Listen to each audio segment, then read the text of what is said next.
We continue the N.J. Dawood translation of Al-Quran with minor adjustments with the cattle.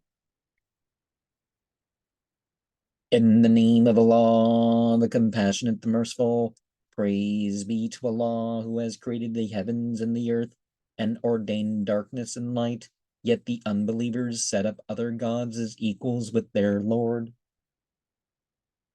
A lot of people have this cosmic dualism where there's a god of light and a god of darkness. No, it's the same God.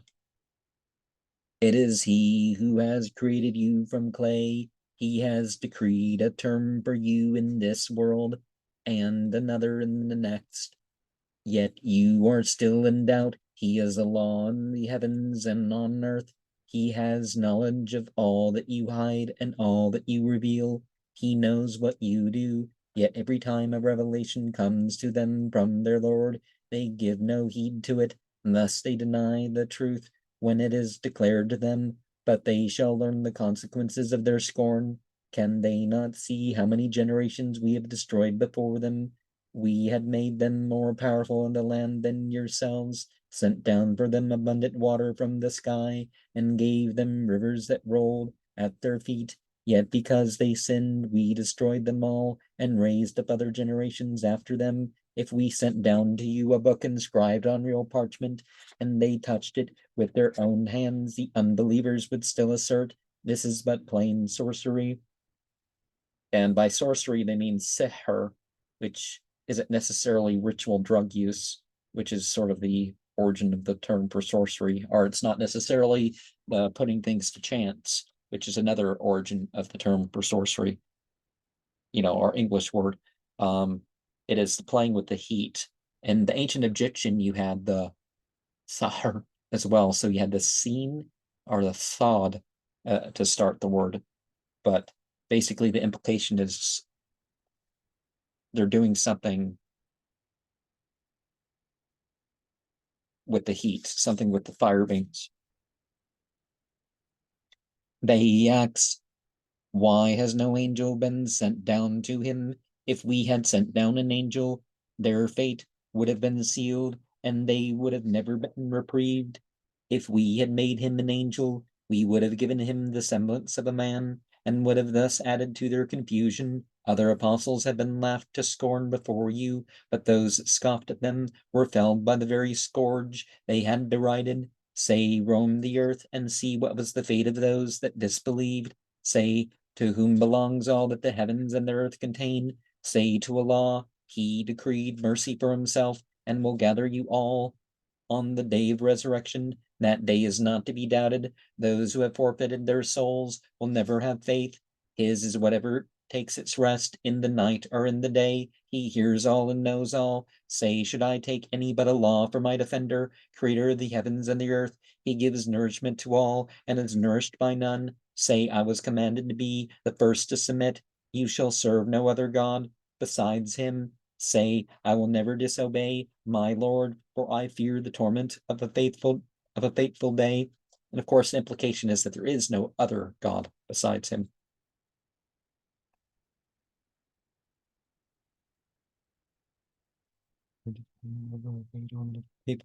He who is spared that day shall have received his mercy. That is the glorious triumph. If Allah afflicts you with evil, none can remove it but he. And if he bestows, and if he blesses you with good fortune, know that he has power over all things. Remember the gender neutral here. We're not saying that God is a male or the verses only address males or anything like that, like people get all fussy about nowadays. He reigns supreme over his servants. He alone is wise and all-knowing. Say, what thing counts most in testimony? Say, Allah is witness between me and you. This Quran has been revealed to me that I may thereby warn you and all whom it may reach. Will you really testify that there are other gods besides Allah? Say, I will testify to no such thing. Say, he is but one God, and I disown the gods that you serve besides him. Because they're not really gods. Yeah, in English it sounds like, like it's saying that there are other gods, but no. Those to whom we have given the scriptures know him. as they know their own children.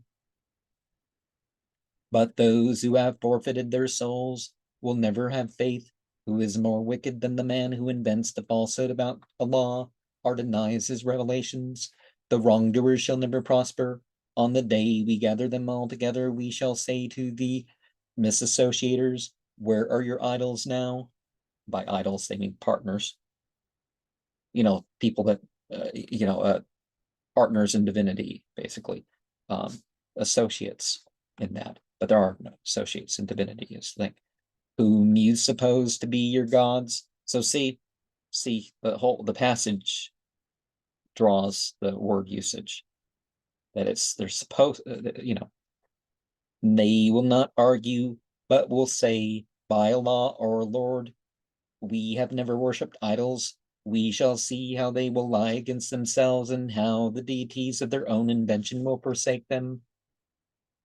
Some of them will listen to you, but we have cast veils over their hearts and made them hard of hearing, lest they understand your words. They will believe in none of our signs, even if they see them, one and all. When they come to argue with you, the unbelievers will say, this is nothing but old fictitious tales. They forbid it and distance themselves from it.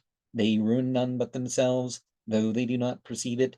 If you could see them when they are set before the fire, they will say, would that we could return, then we would not deny the revelations of our Lord and would be true believers. Indeed, that which they concealed before will manifest itself to them, but if they were sent back, they would return to that which they have been forbidden. They are liars, surely. They declare there is no other life but this. Nor shall we ever be raised to life again. If you could see them while they are set before their Lord, he will say, is this not real? Yes, by our Lord. They will reply, and he will say, taste then the scourge, the reward of your unbelief. Lost indeed are those who deny they will ever meet Allah. When the hour of doom overtakes them unawares, they will exclaim, alas, we have neglected much in our lifetime, and they shall bear their burdens on their backs. Evil are the burdens they shall bear.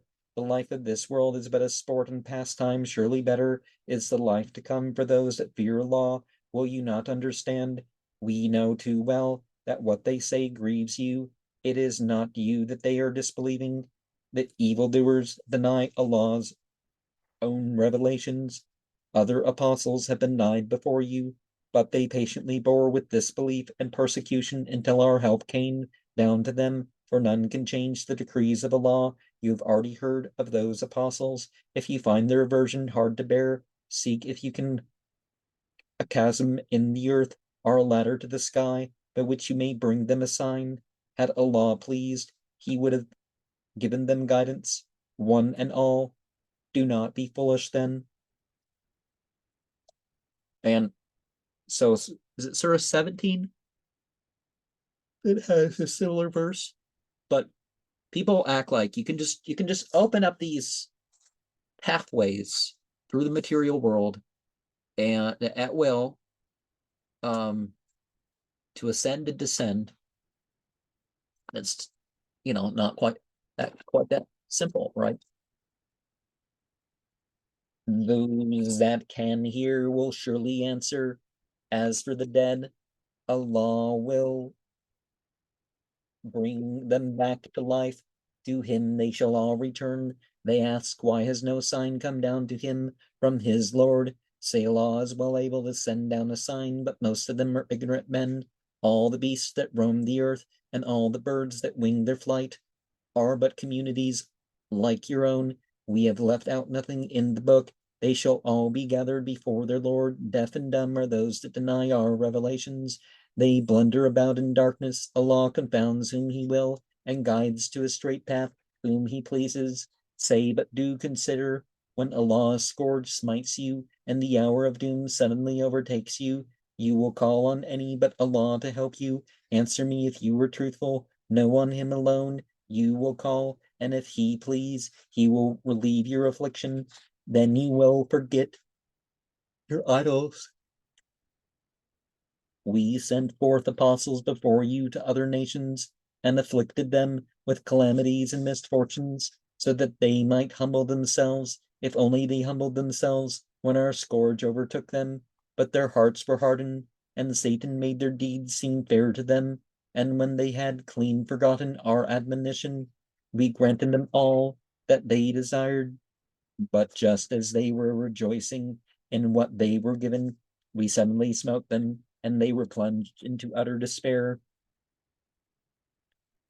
Hell, certainly cryptocurrency and stocks is a way that people can think they're favored, and then, but other ways too, right? Don't let the gospel of prosperity prop up your faith, because, I got, you know, thus were the evildoers annihilated. Praise be to Allah, Lord of the universe. Say, do but consider, if Allah took away your hearing and your sight and set a seal upon your hearts, could any but Allah restore them to you? See how we make plain to them our revelations, and yet they turn away. Say, do but consider, if the scourge of God overtook you, unawares or openly, would any perish but the transgressors? We send forth apostles only to proclaim good news and to give warning. Those that believe in them and mend their ways shall have nothing to fear or to regret, but those that deny our revelations shall be punished for their misdeeds. Say, I do not tell you that I possess Allah's treasures or know what is hidden, nor do I claim to be an angel. I follow only that which is revealed to me. Say, are the blind and the seeing equal? Can you not think? Warn those who dread to be assembled before their Lord that they have no guardian or intercessor besides Allah, so that they may guard themselves against evil. Do not drive away those that call on their Lord morning and evening, seeking only to gain his favor. You are in no way accountable for them, nor are they in any way accountable for you. If you dismiss them, you shall yourself become an evildoer. Now, as much as you're not responsible for their choices, but if you just ignore the situation, people do evil in the world, I'm going to live and let live, then we bear some responsibility for not at least having some response that indicates that you're not part of it. Thus have we made some among them a means for testing others, so that they should say, are these the men whom Allah favors among us? But does not Allah best know the thankful? When those that believe in our revelations come to you, say, peace be upon you, your Lord has decreed mercy for himself. If any one among you commits evil through ignorance, and then repents and mends his ways, he will find Allah forgiving and merciful. Thus do we make plain our revelations, so that the path of the wicked may be laid bare. Say, I am forbidden to serve as gods whom you invoke besides Allah. Say, I will not yield to your wishes, for then I would have strayed and ceased to be on the right path. Say, I have received veritable proofs from my Lord, yet you deny him. I have no power to hasten that which you challenge. Judgment is for Allah only. He declares the truth and is the best of arbiters. Say, had I the power to hasten that which you challenge, our dispute would be ended. But Allah best knows the evildoers. He has the keys of all that is hidden. None knows them but He. He has knowledge of all that land and sea contain. Every leaf that falls is known to Him. There is no grain of soil in the darkness, in the darkest bowels of the earth, nor anything green or sere, but is recorded in a glorious book. And not only does God know in that way, if you look specifically, the Quran has guidance for every big issue and every little issue.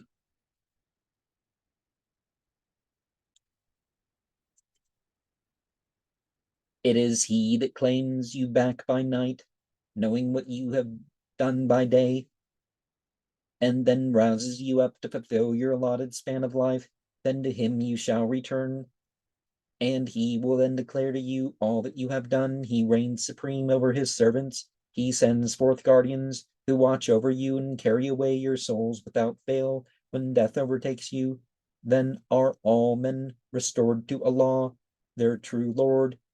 His is the judgment, and most swift is his reckoning. Say, who delivers you from the perils of the land and sea, when you call out to him humbly and in secret, saying, Save us, and we will be truly thankful. Say, Allah delivers you from them and from all afflictions, yet you worship idols. Say, he has power to let loose a scourge upon you from above your heads and from beneath your feet, and to divide you into discordant factions, causing the one to suffer at the hands of the other. See how we make plain our revelations, that they may understand them. Your people have rejected this, although it is the very truth. Say, I am not your keeper. The time will come when every prophecy shall be fulfilled, and you shall know. When you see those that scoff at our revelations, withdraw from them till they engage in other talk. Should Satan cause you to forget this, take leave of the wrongdoers as soon as you remember. Those that fear Allah are in no way accountable for them. We remind them only so that they may guard themselves against evil. Avoid those that treat their faith as a sport and pastime, and are seduced by the life of this world. Admonish them with this, lest their souls be damned by their own sins. They have no guardian or intercessor besides the law, and though they offer every ransom, it shall not be accepted from them. Such are those that are damned by their own sins. They shall drink scalding water and be sternly punished for their unbelief. Say, are we to call on idols which can neither help nor harm us? Are we to turn upon our heels after Allah has guided us, like him who, being bewitched by devils in the land, blunders along perplexed, although his friends call him to the right path, shouting, Come this way? And, okay, one thing about that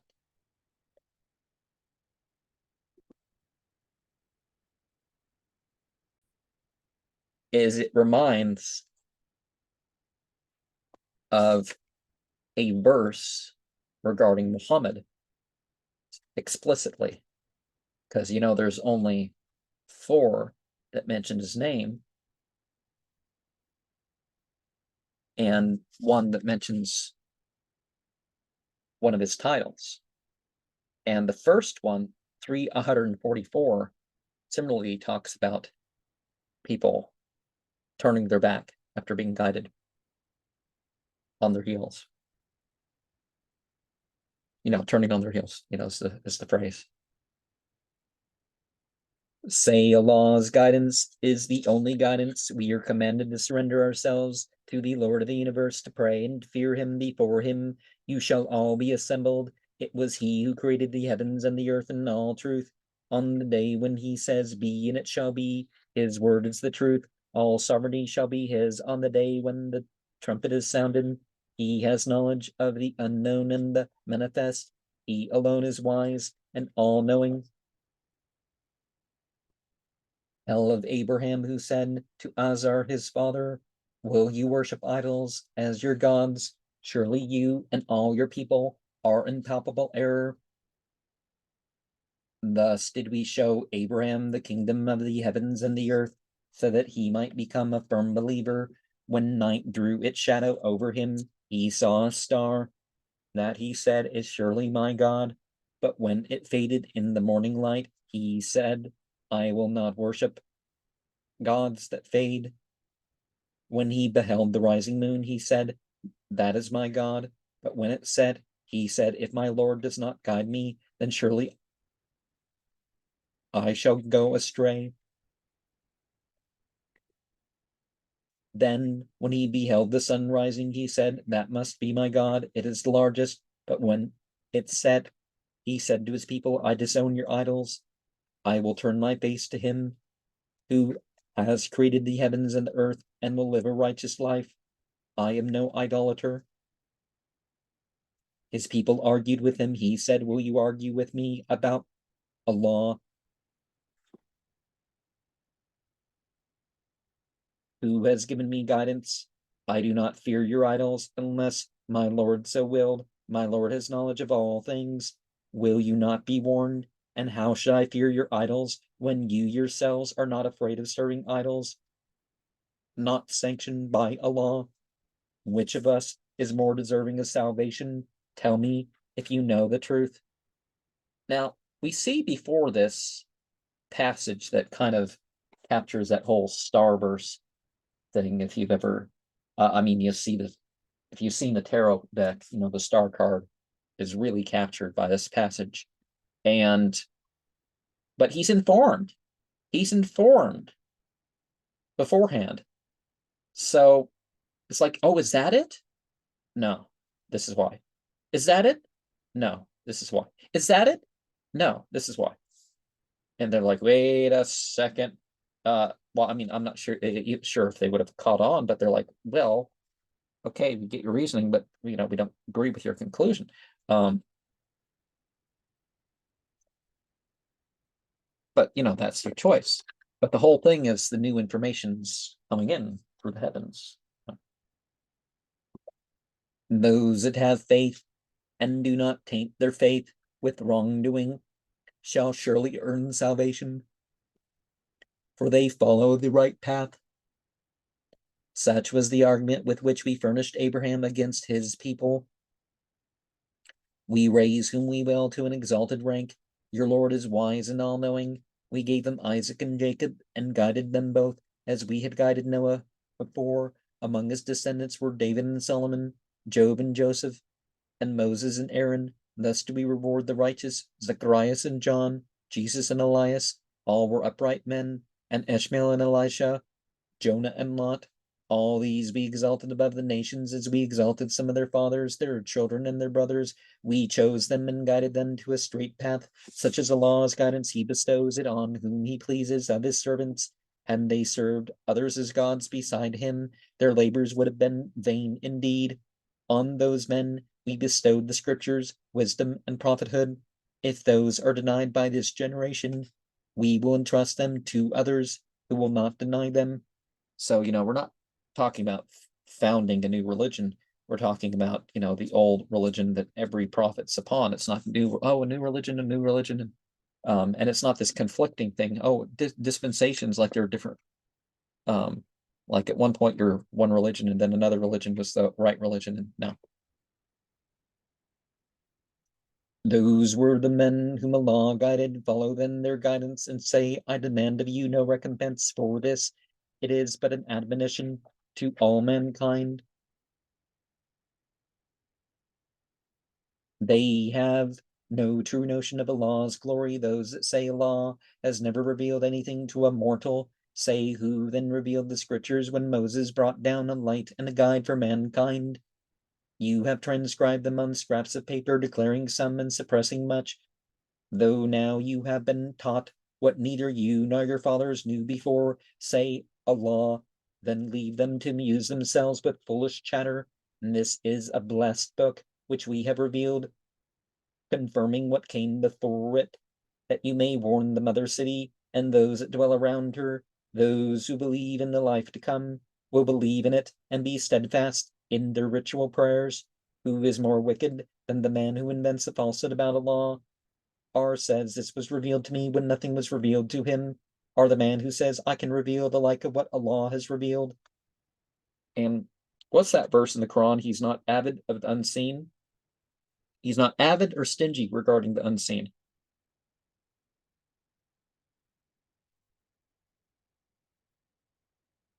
So the prophets don't hold it back. The prophets don't just, seek out it to be the sort that they want. Couldn't you but see the wrongdoers when death overwhelms them with hands outstretched? The angels, the devas, the ahuras, the light beings, the unfallen angels, Malaka, will say, yield up your souls. You shall be rewarded with the scourge of shame this day, for you have said of Allah what is untrue and scorned his revelations, and now you have returned to us alone as we created you at first, leaving behind all that we bestowed on you. Nor do we see with you your intercessors, those whom you claim to be Allah's equals. Broken are the ties which bound you, and that which you presumed has failed you. It is Allah who splits the seed and the fruit stone. He brings forth the living from the dead, and the dead from the living. Such is Allah. How then can you turn away? He kindles the light of dawn. He has ordained the night for rest, and the sun and the moon for reckoning. Such is the ordinance of the Mighty One, the All-Knowing. It is He that has created for you the stars, so that they may guide you in the darkness of the land and sea. We have made plain our revelations to men of knowledge. It was He that created you from one being and furnished you with a dwelling and a resting place. We have made plain our revelations to men of understanding. It is He who sends down water from the sky, with which He brings forth the buds of every plant. From these we bring forth green foliage and close-growing grain, palm trees laden with clusters of dates, vineyards and olive groves and pomegranates alike and different. Behold their fruits when they ripen. Surely in these there are signs for true believers. Yet they regard the jinn, the fallen angels, the fire beings, the davas, the asuras, Barry, as Allah's equals, though He Himself created them, and in their ignorance ascribed to Him sons and daughters. Glory to Him. Exalted be He above their imputations, creator of the heavens and the earth. How should He have a son when He had no consort? He created all things, and He has knowledge of all things. And of course, Allah is a genderless being, so let's remember that much. Such is Allah, your Lord. There is no God but Him, the creator of all things. Therefore serve Him. Of all things He is the guardian. No mortal eyes can see Him, though He sees all eyes. He is benignant and all-knowing.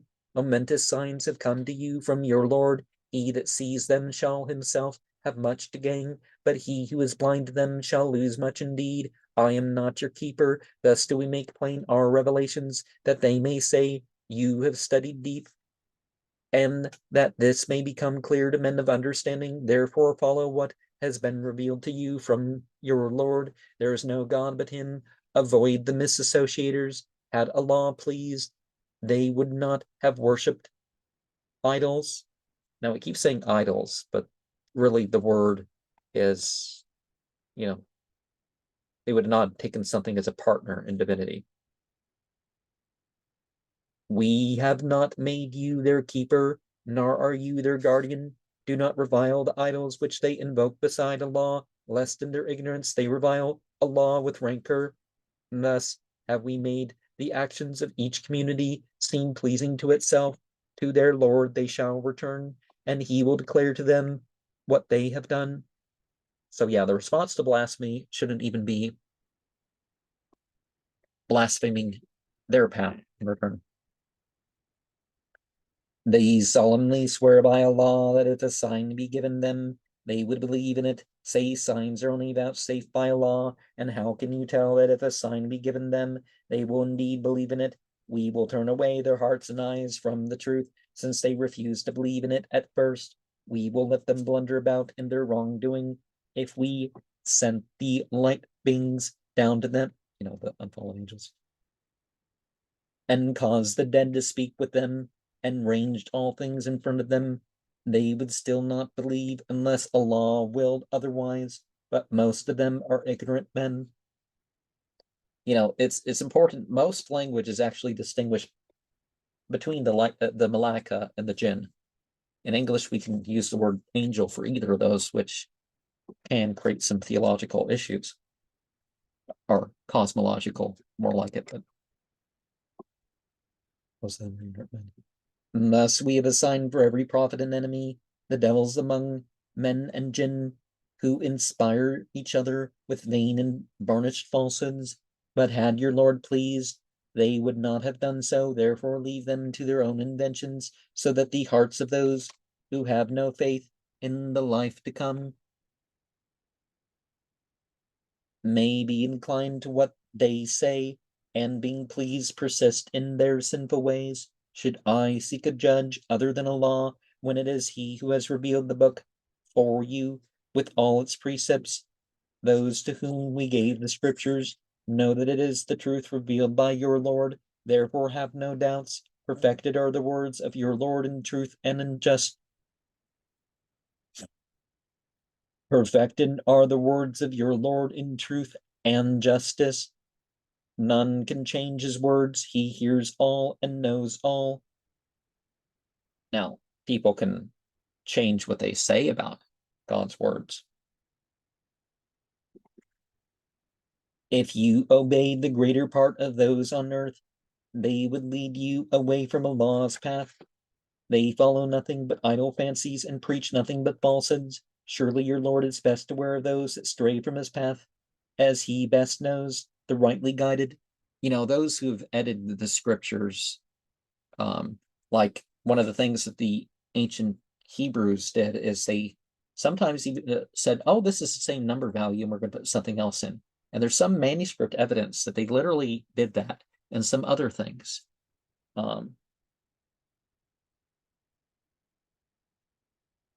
And also, commentaries that go against it. And then they act like, oh, this is the oral law of God. It's like, eat only of that which has been consecrated in the name of Allah, if you truly believe in his revelations. In the International Society of Krishna Consciousness, they say, well, we're not vegetarian. It's not about being vegetarian, it's about being Krishnatarian, is everything is dedicated to deity. Water, whatever. And why should you not eat of that which has been consecrated in Allah's name, when he has made plain to you what he forbade you, except what you are constrained? When you are constrained, many are those. Well, see, if you have no choice and you need to survive, no problem. No blame for that. Many are those that are misled through ignorance by their desires. Surely your Lord best knows the transgressors. Sin neither openly nor in secret. Those that commit sin shall be punished for their sins. Therefore do not eat of that which has not been consecrated in the name of the law, for that is sinful. The devils will teach their votaries to argue with you. If you obey them, you shall yourselves become idolaters. Can the dead man whom we have raised to life and given a light to walk with among men be compared to him who is in darkness from which he will never emerge? Thus do their deeds seem fair to the unbelievers. We have placed in every city arch transgressors who scheme within its walls, but they scheme only against themselves, though they may not perceive it. When a sign is revealed to them, they say, we will not believe in it unless we are given that which Allah's apostles have been given. But Allah knows best whom to entrust with his message. Allah will humiliate the transgressors and mete out to them a grievous punishment for their scheming. If Allah wills to guide a man, he opens his bosom to Islam, but if he pleases to confound him, he makes his bosom small and narrow, as though he were climbing up to the sky. Thus shall Allah lay the scourge on the unbelievers. And there was nothing in his experience that would have explained so much of that stuff. Climbing up in the sky, having less to breathe, going down to the ocean where it's the point where it's, so black you can't even see your hand in front of your face. Such is the path of your Lord, a straight path. We have made plain our revelations to thinking men. They shall dwell in peace with their Lord. He will give them his protection in reward for what they do.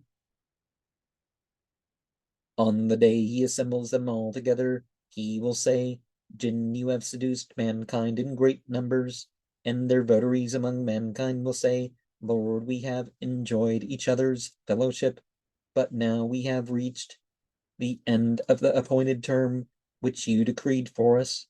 He will say, the fire shall be your home, and there you shall remain forever, unless Allah ordained otherwise. Your Lord is wise and all-knowing, and thus do we give the wicked sway over each other as punishment for their misdeeds.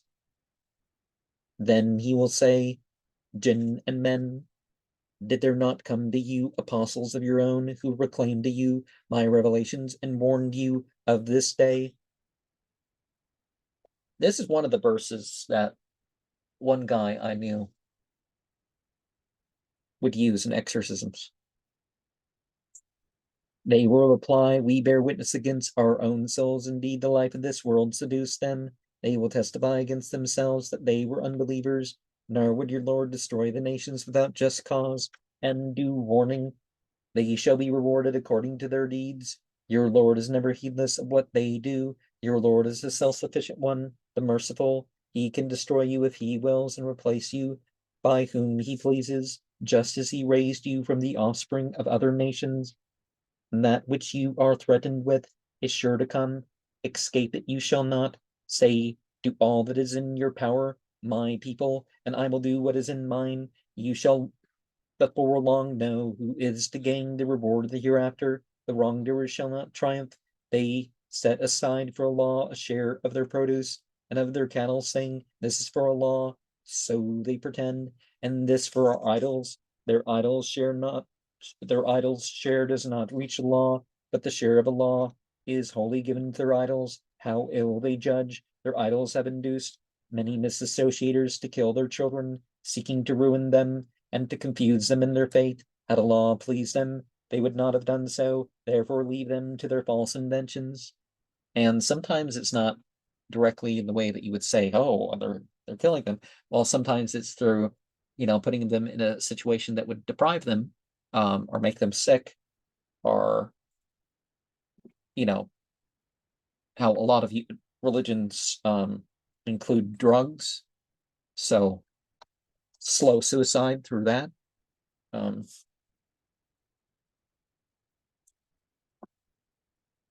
and some, religious intolerance, people being attacked. That's something that is part of it.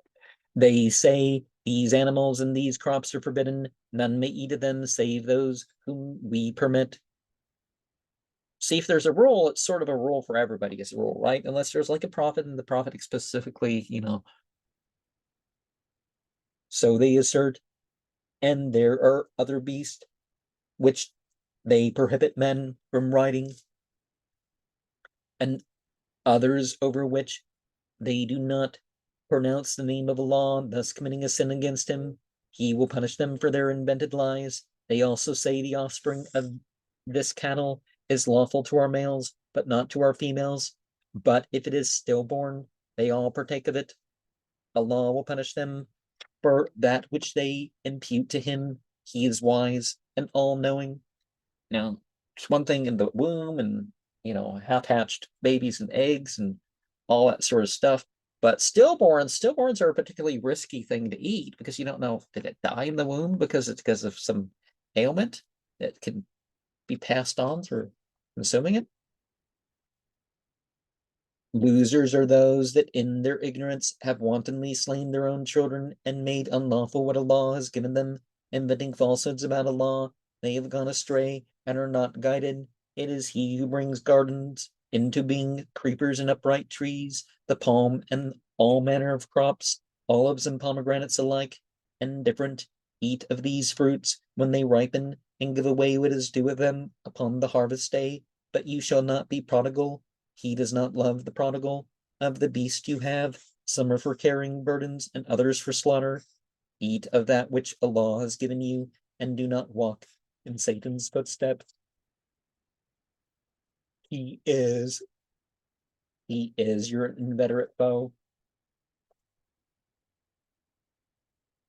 He has given you 8 kinds of livestock.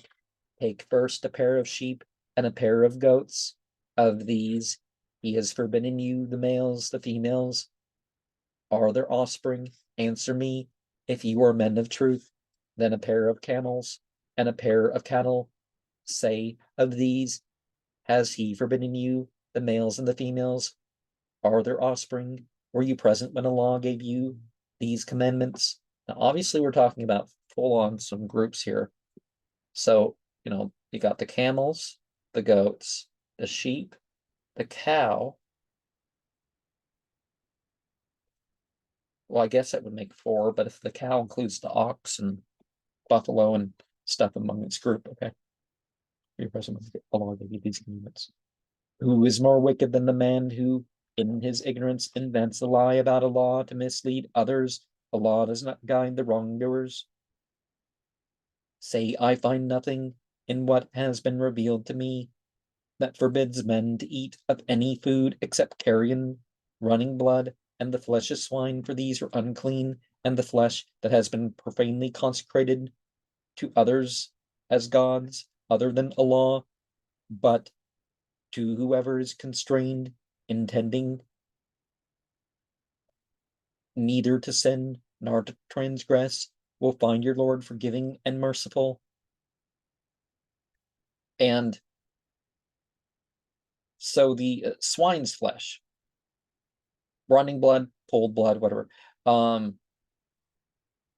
khanzir has been defined as the meat-eating land animal. So anything that's a garbage disposal critter, the various vermin, the things with the claws and the fangs and the talons and all that, except that of the water, of course. We forbade the Jews all animals with undivided hooves, and the fat of sheep and oxen, except what is on their backs and intestines, and what is mixed with their bones. Such is the penalty we imposed on them for their misdeeds. What we declare is true. If they disbelieve in you, say, all-encompassing is the mercy of your Lord, but his punishment cannot be warded off from sinful men. The idolaters will say, had Allah pleased, neither we nor our fathers would have served others as gods besides him, nor would we have made anything unlawful. In like manner did those who have gone before them deny the truth until they felt our might. Say, have you any evidence that you can put before us? You believe in nothing but conjecture and follow nothing but falsehoods. Say, Allah alone has the conclusive proof. Had he so pleased, he would have guided you all. Say, bring me those witnesses of yours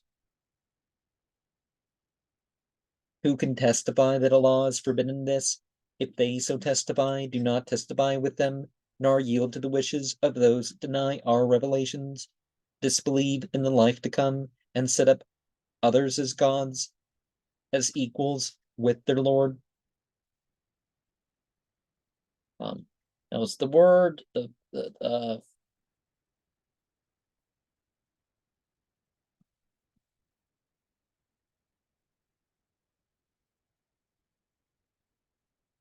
together with them. Anyways. Say, come, I will tell you what your Lord has made binding on you, that you shall serve no others as gods besides him, that you shall show kindness to your parents, that you shall not kill your children because you cannot support them. And one of the things, Islam is not anti-abortion, it's not for abortion, it has an in-between opinion, and some will say, so this is one of the conditions, is that you're not doing it because you don't want to share your means with them. And you also shouldn't do it because you're trying to cover up adultery or fornication. We provide for you and for them that you shall not commit foul sins, whether openly or in secret, and that you shall not kill, for that is forbidden by law except for just cause. Thus he exhorts you that you may grow in wisdom. Do not tamper with the property of orphans, but strive to improve their lot until they reach maturity. Give just weight in full measure. We never charge a soul with more than it can bear. Speak for justice, even if it affects your own kinsmen. Be true to the covenant of Allah. Thus he exhorts you, so that you may take heed. This path of mine is straight. Follow it, and do not follow other paths, for they will lead you away from him. He thus exhorts you, so that you may guard yourselves against evil. To Moses we gave the scriptures, a perfect code, for the righteous with precepts about all things, a guide and a mercy, so that they might believe in meeting their Lord. And now we have revealed this book, truly blessed. Observe it and keep from evil, so that you may find mercy and not say the scriptures were revealed only to two communities before us. We have no knowledge of what they read, or had the scriptures been revealed to us, we would have been better guided than they. A veritable sign has now come to you from your Lord, a guide and a mercy. And who is more wicked than a man who denies the revelations of the law and turns away from them? Those that turn away from our revelation, we shall sternly punish for their indifference. And was it earlier in this chapter I was reading the thing about the indifference of how others are to it? And here's the indifference of how one is to it. Are they waiting for the angels, or your Lord to come down to them, or for a sign from your Lord to be given them? On the day when a sign from your Lord is given them, faith shall not avail the soul that had no faith before, or did not put its faith to good uses. Say, wait if you will, we too are waiting. We have nothing to do with those who have split up their religion into sects. Allah will call them to account and declare to them what they have done. And there may be some narrations or whatever passed on through one group, and they may have an interpretation, but it's not the point to divide on those things. Just like we see the beginning of Surah 7, verse 7 of Surah 3 is this, oh, well, if you have knowledge, but don't use that knowledge to divide the people and cause conflicts, right? He that does a good deed shall be repaid tenfold, but he that does evil shall be rewarded only with evil. None shall be wronged. Now, in the past couple hundred years, there's been a lot of people who came forward because of, they figured out something, and that must make them a prophet. And I know it probably stems off the Baptist movement and the Pentecostal charismatic people, but yeah, even the Muslim world is having people put forth Quran translations with commentary that says, see, I've done a number value of my name or done whatever, and somehow being a good Quran commentator makes me a prophet. It doesn't. And if it does, it certainly doesn't. And if one's spiritual experience connects to that, it doesn't mean that you're the sort of prophet that others are expected to follow. That are spiritually expected to follow. You can convince yourself mentally about that, but say, my Lord has guided me to a straight path, to an upright religion, to the faith of saintly Abraham, who was no idolater. Say, my prayers and my devotions, my life and my death are all for God, Lord of the universe. He has no peer. Thus I am commanded to be the first of the Muslimin. Say, should I seek any but Allah from my Lord, when he is the Lord of all things? Each man shall reap the fruits of his own deeds. No soul shall bear another's burden. In the end, you shall all return to your Lord, and he will resolve for you your disputes. He has given you the earth for your heritage and exalted some of you in rank above others, so that he might prove you with his gifts. Swift is your Lord in retribution, yet he is forgiving and merciful.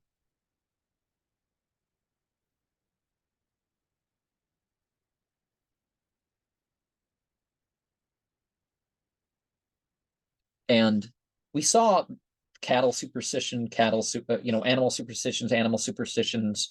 So chapter 5, chapter 6, there's other things that we can connect to that, the focus on what's being consumed.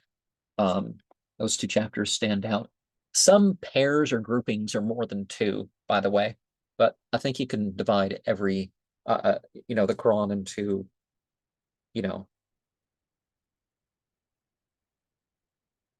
57 different pairs. And then you compare some of those. Oh, I'm going to pair it with this and that and pair it with this and that, to make those connections.